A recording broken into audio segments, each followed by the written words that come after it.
Hello students, welcome to my YouTube channel all about mathematics and science. My name is Rakesh और आज हम पढ़ेंगे NCERT maths का अध्याय 3 संख्याओं के साथ खेलना प्लेइंग विथ नंबर्स। आज हम अध्याय 3 के प्रश्नावली 3.2 को हल करेंगे। आइए अब हम प्रश्न संख्या 1 पे आते हैं।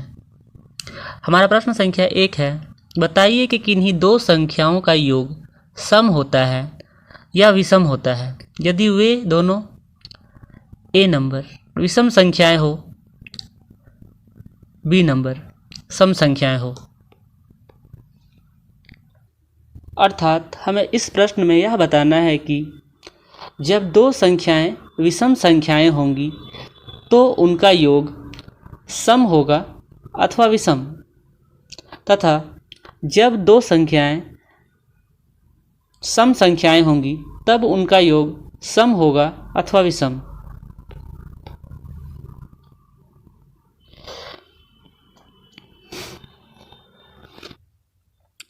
हल जानने से पहले हम ये जान लेते हैं कि सम संख्या और विषम संख्याएं क्या होती है। तो सम संख्याएं वे संख्याएं होती है जो संख्या 2 से पूर्णतः विभाजित हो जाती है बिना कोई शेष छोड़े, तथा विषम संख्याएं वे संख्याएं होती है जो संख्या 2 से पूर्णतः विभाजित नहीं होती है। संख्या 1 का हल करते हैं। जब दो विषम संख्याएं का है तो उसका योग सदैव सम होता है, अर्थात दो विषम संख्याओं का योग सदैव सम संख्या होता है।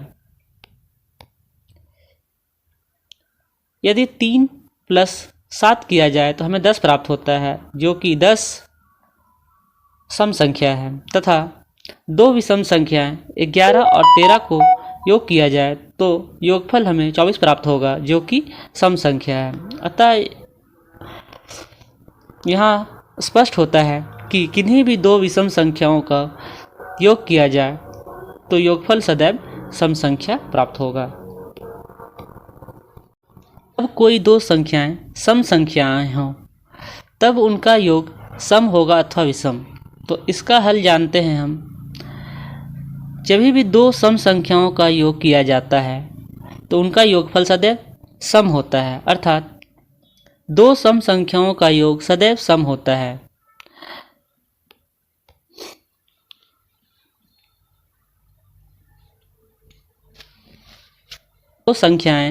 दो सम संख्याएं 4 और 8 लेते हैं तो इनका योगफल हमें 12 प्राप्त होता है, जो कि एक सम संख्या है, 2 से पूर्णतः विभाजित हो जाता है। तथा यदि हम वो दो संख्याएं 10 और 12 लेते हैं तो इनका योगफल हमें 22 प्राप्त होता है, जो कि 2 से पूर्णतः विभाजित हो जाता है और यह सम संख्या है। अर्थात हमें स्पष्ट होता है कि जब भी हम दो संख्याओं का योग करते हैं तो हमें सम संख्या ही प्राप्त होता है। सम संख्याओं का योग करेंगे तो हमें हमेशा सदैव सम संख्या प्राप्त होगा, और जब भी दो सम संख्याओं का योग करेंगे तब भी हमें सम संख्या ही प्राप्त होगा।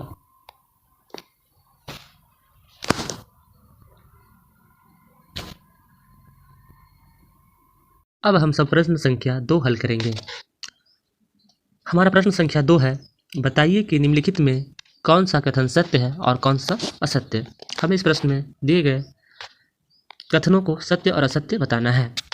हमारा ए नंबर प्रश्न है, 3 विषम संख्याओं का योग सम होता है। तो इस कथन के अनुसार हमें बताया गया है कि 3 विषम संख्याओं का योग सम होता है, जो कि यह असत्य है। आइए इसे अच्छे से समझने के लिए उदाहरण से समझते हैं। किसी भी 3 विषम संख्याओं का योग हम लेके जांच कर सकते हैं। तो आइए हमने 2 उदाहरण के माध्यम से समझने का कोशिश किया है। पहला उदाहरण, 3 + 5 + 7 = 15 होता है। 3 विषम संख्याएं 3, 5 और 7 लिया और उसका योग किए तो हमने पाया कि उसका योगफल 15 प्राप्त होता है, जो कि एक विषम संख्या है। इसी प्रकार अगली 3 विषम संख्याएं हमने 9, 11 और 7 लिया तो इसका योगफल हमें 27 प्राप्त होता है, जो कि विषम संख्या है। अर्थात यह कथन असत्य है कि 3 विषम संख्याओं का योग सम होता है।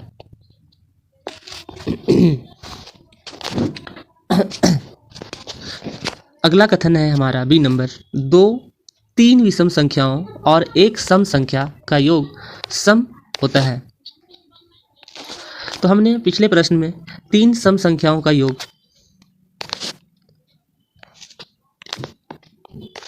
तीन विषम संख्याओं का योग ज्ञात किया है। हमें दो तीन विषम संख्याओं का योग 15 तथा 27 मिला, जो कि विषम संख्या ही है। अब इसमें एक सम संख्या को जोड़ा जाए तो हमें 15 प्लस 27 प्लस एक सम संख्या, तो हमने 4 लिया। योगफल 15 जोड़ 27 जोड़ 4 बराबर 46 प्राप्त हुआ, जो कि 46 एक सम संख्या है। अतः यह सिद्ध हो जाता है कि दो तीन विषम संख्याओं और एक सम संख्या का योग सम संख्या होता है। अतः यह कथन सत्य है। हमारा अगला कथन है, तीन विषम संख्याओं का योग विषम संख्याओं का गुणनफल विषम होता है। तो यह कथन सत्य है। आइए उदाहरण के माध्यम से समझते हैं। हमने तीन विषम संख्या लिया है और उनको गुणनफल किया है। तो हमने पाया 3 गुने 5 गुने 7 बराबर 105 होता है, जो कि यह एक विषम संख्या है। अतः यह कथन भी सिद्ध होता है कि तीन विषम संख्याओं का गुणनफल विषम होता है, अर्थात यह सत्य है।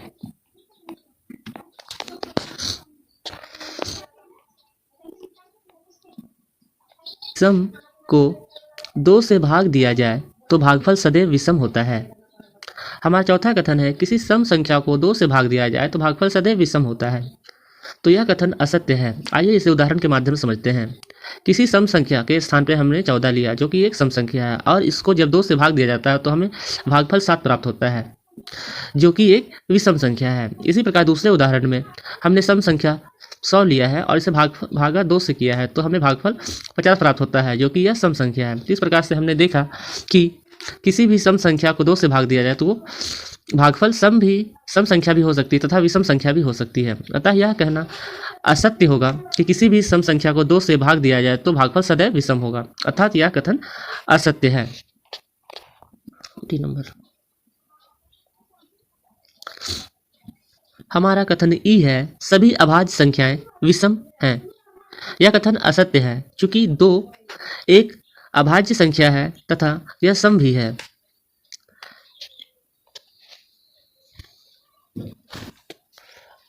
संख्या होते हुए भी एक सम संख्या है, जबकि हमारा कथन है सभी अभाज्य संख्याएं विषम होती है, अर्थात हमारा कथन ई पूर्णतः असत्य है। आइए अब हम सब अगले कथन एफ की ओर चलते हैं। अभाज्य संख्याओं के कोई गुणनखंड नहीं होते। संख्या जो अभाज्य हो उसका गुणनखंड नहीं होता। अभाज्य संख्या के भी गुणनखंड 1 तथा वह संख्या स्वयं होती है। जैसे 7 और 11 अभाज्य संख्याएं हैं और इसके गुणनखंड 1 और 7 हैं तथा 11 के गुणनखंड 1 और 11 हैं। कथन जी कहता है 2 अभाज्य संख्याओं का योग सदैव सम होता है। तो यह कथन असत्य है। आइए उदाहरण के माध्यम से समझते हैं। हमने 2 अभाज्य संख्याएं 2 और 3 लिया, तो इसका योगफल हमें 5 प्राप्त होता है, जो कि एक विषम संख्या है। तथा 2 अन्य अभाज्य संख्याएं 2 और 5 लिया, जिसका योगफल हमें 7 प्राप्त होता है, जो कि यह भी विषम संख्या है। तो इस प्रकार से हमारा कथन जी 2 अभाज्य संख्याओं का योग सदैव सम होता है असत्य है। 2 ही एक सम अभाज्य संख्याएं हैं। तो यह कथन सत्य है, क्योंकि सम संख्याएं उसे कहते हैं जो कि 2 से पूर्णतः विभाजित हो जाती है।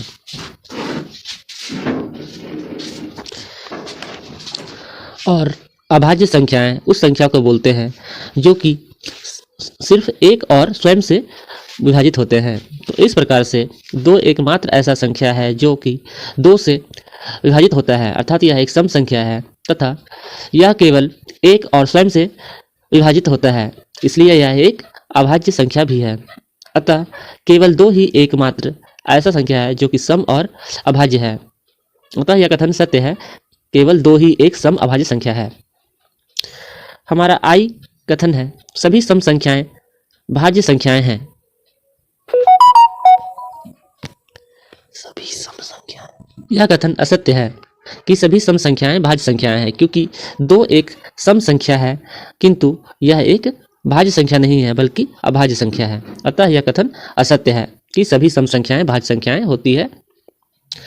हमारा जे नंबर कथन है, दो सम संख्याओं का गुणनफल सदैव सम होता है। यह कथन सत्य है। आइए उदाहरण के माध्यम से समझते हैं। हमने दो सम संख्याओं का गुणनफल लिया है, 2 गुने 4 बराबर 8। इसका गुणनफल हमें 8 प्राप्त होता है जो कि एक सम संख्या है। इसी प्रकार अन्य दो सम संख्याओं का गुणनफल करने पे हमें 20 गुने 6 बराबर 120 प्राप्त होता है जो कि 120 भी एक सम संख्या है। अतः यह कथन सत्यापित होता है कि दो सम संख्याओं का गुणनफल सदैव सम होता है, अर्थात यह कथन सत्य है। इस प्रकार से हमारा प्रश्न संख्या 2 के उत्तर हैं। ए का असत्य, बी का सत्य, सी का सत्य, डी का असत्य, ई का असत्य, एफ का असत्य, जी का असत्य, एच का सत्य, आई का असत्य तथा जे का सत्य। अब हम सब प्रश्न संख्या आते हैं। हमारा प्रश्न संख्या 3 है। संख्या 13 और 31 अभाज्य संख्याएं हैं। इन दोनों संख्याओं में दो अंक 1 और 3 है। 100 तक की संख्याओं में ऐसे अन्य सभी युग्म ज्ञात करिए। ऐसे दो अभाज्य संख्याओं के युग्म ज्ञात करने हैं जो कि दोनों संख्याएं एक दूसरे अंक के अदला बदली करने से बने हों। ऐसी संख्याओं के युग्म हमें 100 तक की संख्याओं में से ज्ञात करने हैं। 17 तथा 71, 37 तथा 73 और 79 तथा 97। अतः 100 तक की संख्याओं में ऐसे 3 युग्म ही होते हैं जो कि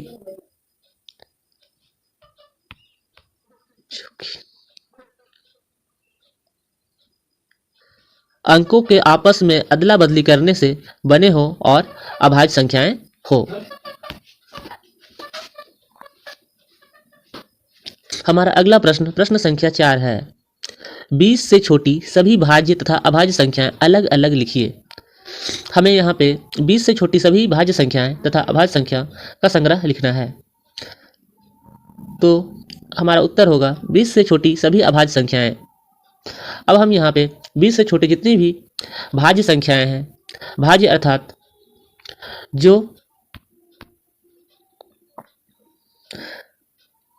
अब किसी अन्य संख्या से विभाजित हो उसी संख्याओं को भाज्य संख्याएं बोलते हैं। इस प्रकार 20 से छोटी सभी भाज्य संख्याएं हैं 4, 6, 8, 9, 10, 12, 14, 15, 16, 18 तथा 20 से छोटी सभी अभाज्य संख्याएं हैं 2, 3, 5, 7, 11, 13, 17, 19। 4 का हल हो गया। हम याद रखेंगे कि अभाज्य संख्याओं ऐसी संख्याओं को बोलते हैं जो कि केवल स्वयं से और एक से विभाजित होते हैं तथा भाज्य संख्याएं ऐसी संख्याओं को बोलते हैं जो स्वयं और एक के अलावे किसी अन्य संख्या से भी विभाजित होते हैं।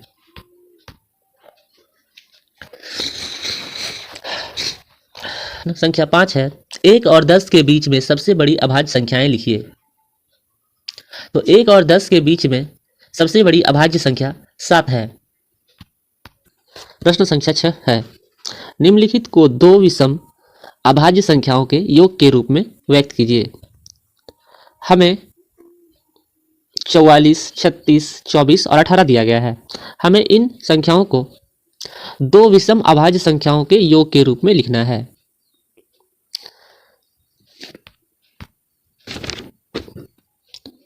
चौवालीस को हम दो विषम अभाज्य संख्याओं के रूप में इस प्रकार लिख सकते हैं। 44 बराबर होता है 7 और 37 के। यहाँ पे हमने 44 को 7 और 37 के योगफल के रूप में लिखा है क्योंकि ये दो संख्याएं विषम संख्याएं भी है तथा अभाज्य संख्याएं भी है। अब हम सब अगले प्रश्न 36 को दो विषम अभाज्य संख्याओं के रूप में इस प्रकार लिखेंगे। 36 बराबर 5 जोड़ 31। यहाँ पे 5 और 31 दो विषम संख्याएं भी है तथा अभाज्य संख्याएं भी है। अतः हम 36 को 5 और 31 के रूप में लिख सकते हैं। इसी प्रकार हम 24 को 13 + 11 के रूप में भी लिख सकते हैं। यहाँ पर 11 और 13 दो विषम अभाज्य संख्याएं हैं।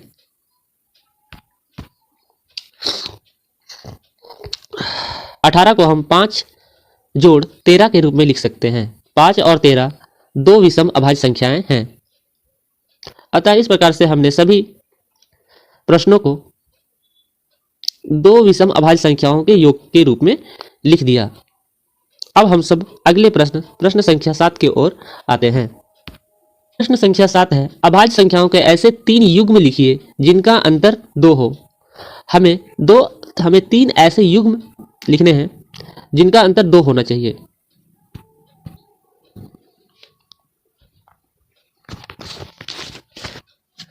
दो ऐसी अभाज्य संख्याएं जिनका अंतर 2 होता है, ये ट्विन प्राइम्स कहलाते हैं, अभाज्य युग्म कहलाते हैं। अतः हमारा उत्तर होगा 3 और 5, 5 और 7 तथा 11 और 13। 5 और 3 के बीच का अंतर 2 है तथा 5 और 7 के बीच का अंतर 2 है तथा 11 और 13 के बीच के अंतर भी 2 है। हम अन्य उदाहरण भी ले सकते हैं, क्योंकि हमें अभाज्य संख्याओं के ऐसे 3 युग्म लिखने को कहा गया है, 3 ही युग्म लिखने को कहा गया है। अतः हम ये 3 युग्म ले सकते हैं। पहला युग्म 3 और 5, दूसरा युग्म 5 और 7 और तीसरा युग्म 11 और 13। ऐसे युग्म है जिनके बीच का अंतर 2 है और ये अभाज्य युग्म या ट्विन प्राइम्स कहलाते हैं। निम्नलिखित में से कौन सी संख्याएं अभाज्य संख्याएं? हमें कुछ संख्याएं दी गई है 23, 51, 37 तथा 26 और हमें इनमें से बताना है कि कौन सी संख्याएं अभाज्य है। अभाज्य कहने का तात्पर्य है जो संख्याएं से और स्वयं से विभाजित होती है, ऐसी संख्याओं को अभाज्य संख्याएं कहा जाता है। हमारा ए नंबर प्रश्न 23 है, जो कि एक अभाज्य संख्या है क्योंकि 23 स्वयं से और 1 से विभाजित होती है, तथा 51 एक अभाज्य संख्या नहीं है क्योंकि 51 स्वयं से और 1 से विभाजित होने के अलावे भी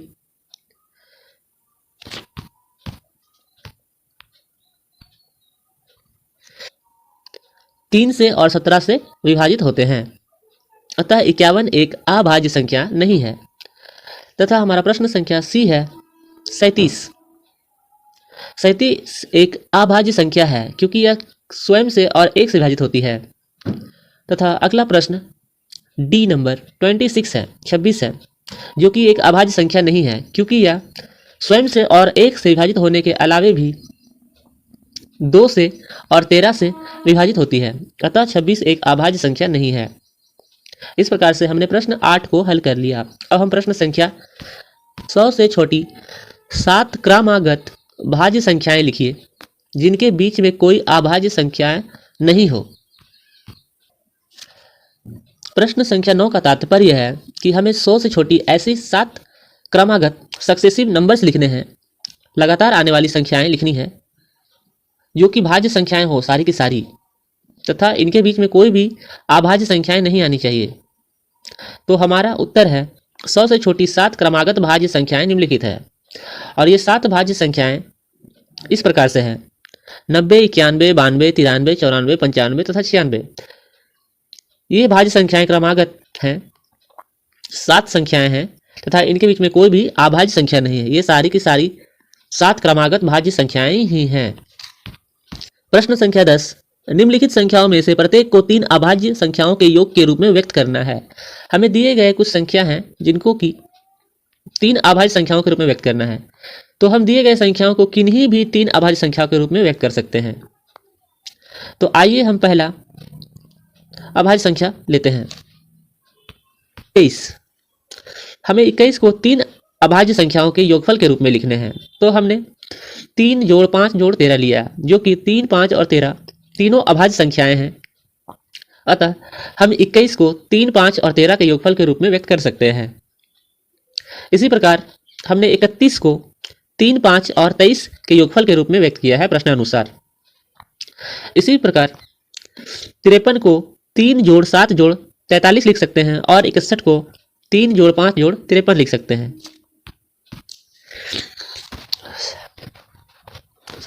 प्रश्न संख्या 10 में दिए गए सभी संख्याओं को 3 अभाज्य संख्याओं के योगफल के रूप में व्यक्त कर दिया है। संख्या 11 है। 20 से छोटी अभाज्य संख्याओं के ऐसे 5 युग्म लिखिए जिनका योग 5 से विभाज्य हो। हमें 20 से छोटी ऐसी अभाज्य संख्याओं के 5 युग्म लिखने हैं, 5 जोड़े लिखने हैं जिनका योगफल करने से वह 5 से विभाज्य भी होना चाहिए। युग्म के लिए जो भी हम संख्या उपयोग में लाएंगे वह 20 से छोटी अभाज्य संख्याओं का होना चाहिए। तो आइए हम कुछ पहला युग्म 2 और 3 लिया जो कि 20 से छोटी भी है तथा अभाज्य संख्याएं भी है। दूसरा युग्म 19 तथा 11 लिया। तीसरा युग्म 13 तथा 17 लिया। चौथा युग्म 7 तथा 13 लिया। पांचवा युग्म 3 तथा 17 लिया। ये सारे युग्म में प्रत्येक संख्याएं 20 से छोटी है तथा अभाज्य संख्याएं हैं। अब इन युग्मों का योग करने से हमें 2 जोड़ 3 बराबर 5, 11 जोड़ 19 बराबर 30, 13 जोड़ 17 बराबर 30, 7 जोड़ 13 बराबर 20, 3 जोड़ 17 बराबर 20 प्राप्त होता है। 5, 30, 30, 20, 20 हैं और ये सभी योगफल 5 से विभाजित है, पूर्णतः विभाजित हो जाता है। अतः हम इस प्रकार से 20 से छोटी अभाज्य संख्याओं का ऐसे 5 युग्म प्राप्त कर चुके हैं जिनका योगफल पूर्णतः 5 से विभाजित होता है। अब बढ़ते हैं।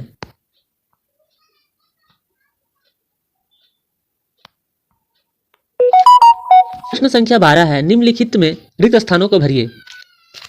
हमें दिए गए प्रश्नों में रिक्त स्थान को भरना है। हमारा ए नंबर प्रश्न है, वह संख्या जिसके केवल 2 गुणनखंड हो एक रिक्त स्थान कहलाती है। वह संख्या जिसके केवल 2 गुणनखंड हो वह क्या कहलाती है? तो वह संख्या जिसके केवल 2 गुणनखंड हो वे संख्याएं अभाज्य संख्याएं कहलाती है, क्योंकि अभाज्य संख्या वे संख्याएं होती है जिनके गुणनखंड केवल स्वयं और एक होता है। अर्थात अभाज्य संख्या के गुणनखंड ही केवल 2 हो सकते हैं।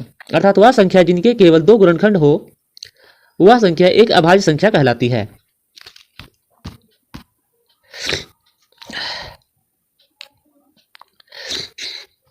अभाज्य संख्या भराएगा।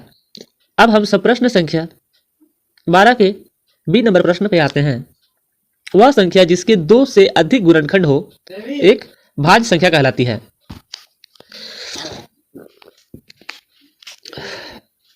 से अधिक गुणनखंड होते हैं उसको भाज्य संख्या कहते हैं। सी नंबर, एक ना तो रिक्त स्थान है ना ही रिक्त स्थान है।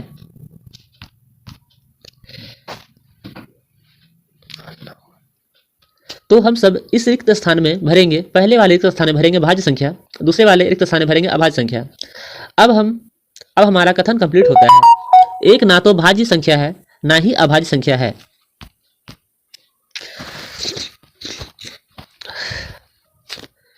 एक ना तो भाज्य संख्या है, यह भाज्य संख्या इसलिए नहीं है क्योंकि यह 2 से विभाजित नहीं होती है, तथा यह अभाज्य संख्या है क्योंकि अभाज्य संख्या होने के लिए कम से कम किसी संख्या का 2 गुणनखंड होना अनिवार्य है।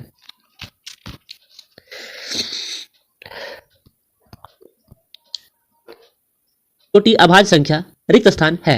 इस रिक्त स्थान में हम सब 2 भरेंगे क्योंकि सबसे छोटी अभाज्य संख्या 2 होती है जिसका गुणनखंड केवल 1 और वह स्वयं है, इसलिए यह अभाज्य संख्या कही जाती है। सबसे छोटी अभाज्य संख्या 2 है। ई नंबर प्रश्न, सबसे छोटी भाज्य संख्या रिक्त स्थान है। इसका उत्तर हमें 4 भरना है। सबसे छोटी भाज्य संख्या 4 होती है। छोटी सम संख्या रिक्त स्थान है, तो हमें पता है कि सबसे छोटी सम संख्या 2 है।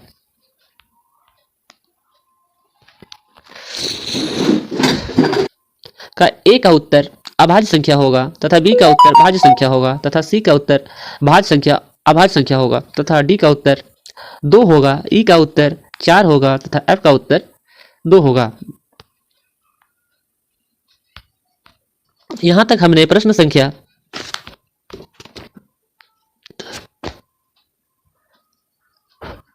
कर लिया है। अतः 2 के प्रश्न संख्या 12 तक सारे प्रश्नों को हल कर लिया है।